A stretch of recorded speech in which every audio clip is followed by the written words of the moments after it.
Ministro, se mi permette di fare un balzo in avanti di 50 anni, sappiamo che lei è in prima linea per la battaglia dei dipendenti Electrolux e insomma questo le fa onore. Come procede, ecco, il tavolo e quelle altre cose. Ma guardi, ieri abbiamo fatto un'assemblea molto partecipata con tutti i sindaci, convocata dal sindaco di Porcia e del sindaco di Pordenone. Abbiamo sottoscritto un documento insieme a tutte le forze, anche sindacali.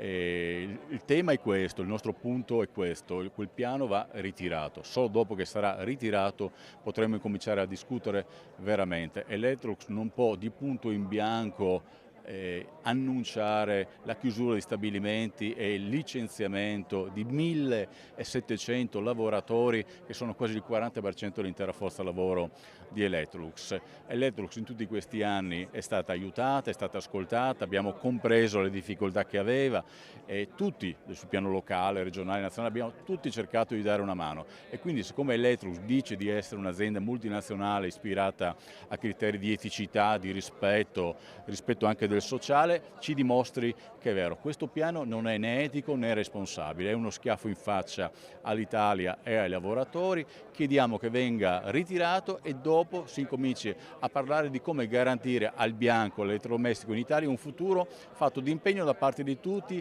e di investimenti. Questo è quello che chiediamo e quello che cercheremo di fare a partire dal lunedì al Ministero dell'Impresa, dove si svolgerà il primo tavolo.